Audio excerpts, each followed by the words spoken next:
Fingerstyle Thursday.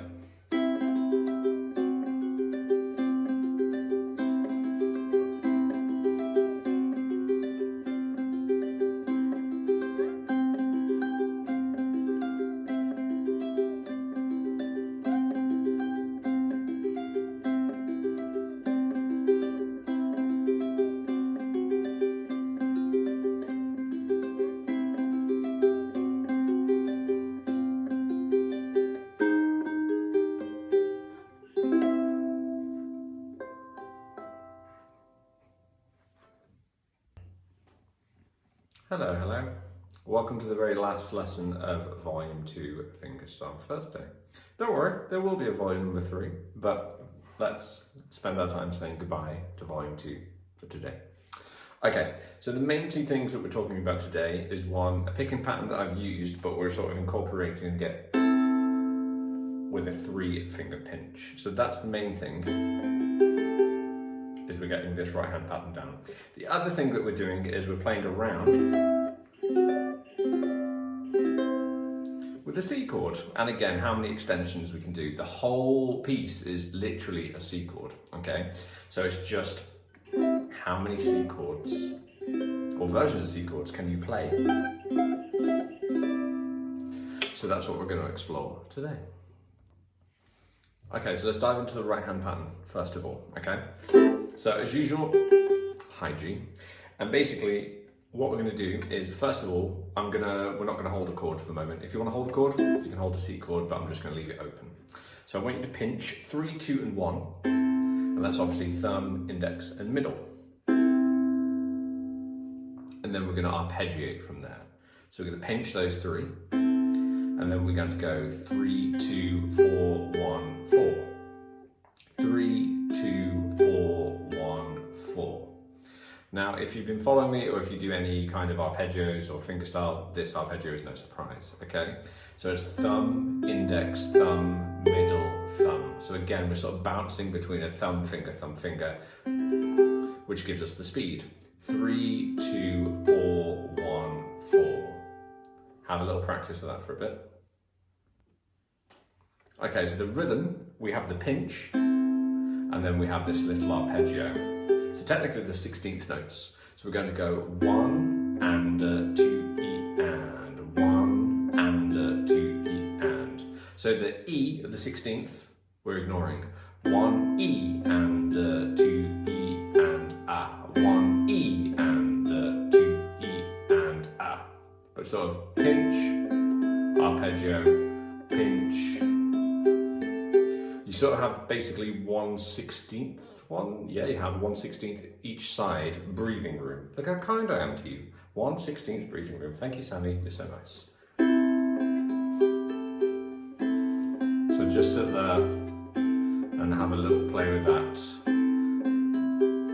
And see if you can get it twice in a row. And then if you can, 3 times in a row. And then if you can, 4 times in a row. You've done it. Wow, you're so clever. Bye. Don't worry, I'm not going anywhere. Ha. Now, let's talk about the left hand. So we start off with a C. Now, I've called this a high C on the sheet. And basically, it's a C chord, but you play it on the 7th fret, which is still a C chord. Still C major. But I think it's best to play with that pinky, because basically moving between the chords, your pinky pretty much is always on the A string. So if it's already there, it's one less finger to move and think about. And we like that. It leads to more smooth playing. Okay, so I need my C, high C. I'm going to play one pattern on that. Pinch, 3, 2, 4, 1, 4. Now the next chord we're going to come to is this kid, who I call a C add 9 sharp 11. Now, despite the scary name, he's not actually that scary a chord. So let's have a look at him. So the pinky has not left the A string, but now it's on the 5th fret. So basically I've gone from here, and then I'm moving down 2 frets to there. And all I'm going to do is put my index finger on the 2nd fret on the 2nd string. So we had an F sharp in there, which sounds kind of questionable. Now the chord after this moves the index finger down to an F. So you sort of feel that resolve. The F sharp is, oh, questionable. Ah, comfort. And that's the cool thing about music, we can create some sort of more questionable tones. But if it's followed by somewhere of comfort, it sounds even better. Comfortable. That's quite a stretch. Okay, so always when we have to do a big stretch, your thumb should be right behind the fretboard and basically never facing the headstock, but facing the ceiling. Now I will say, if you struggle with that stretch, because it's quite a large stretch, I don't want you to overdo it. Basically your hand will strengthen over time and be able to do a stretch like that quite comfortably. But for the moment, if you can't do it without really breaking your hand or it's really too hard, then we're going to substitute it. And basically, instead of playing a 5, you're going to play a 3,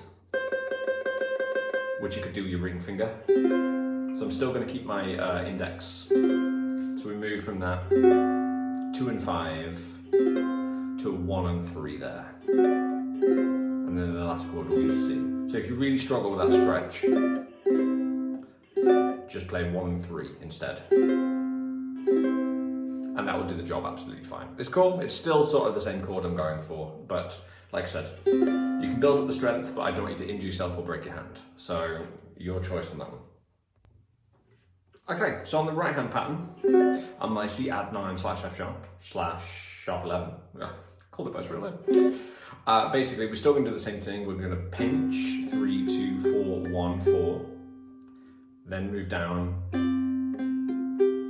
which I've called a C sus4 add 9. Bear with me on that one. So just play it for one pattern. And then we come to a C chord. Now for my C chord there, because of that stretch, my middle finger is the one that comes to it easiest.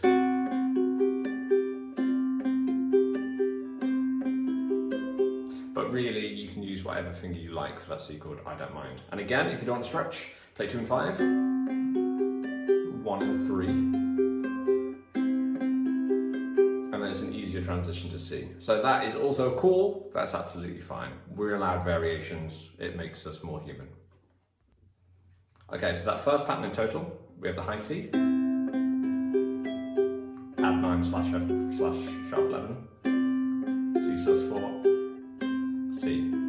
We have a repeat, so we're going to go do the same exact thing.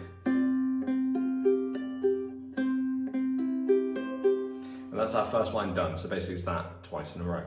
After that, what we're doing is we're going to the 10th fret on the A string, the 8th fret, the 7th fret, and the 5th fret. Don't twinkle, twinkle, little star me, alright?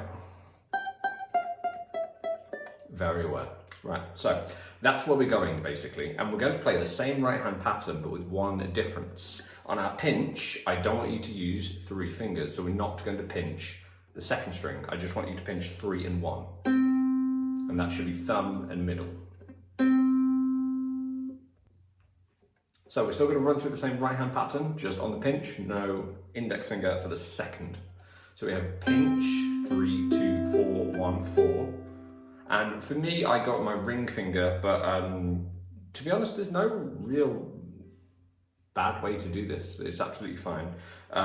Pinky would also do, so you can climb down like that, or if you want to, you've got enough time to zoom between the chords, so just pick whatever fingering, but for me, I'm going ring, index, index, index. Not saying that's particularly right, it's just what I'm doing.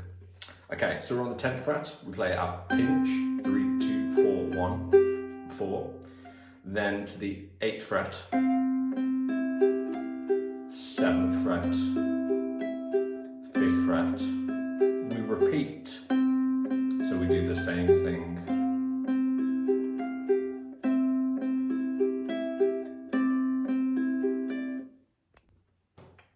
Okay, so once we've done that, we're going to go back to the very first part.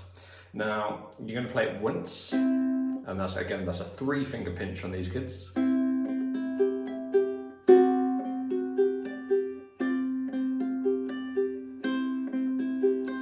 then on the second time, what we're going to do is we're going to go on the same chords, but as soon as we get to the second chord, we're going to start to slow down gradually.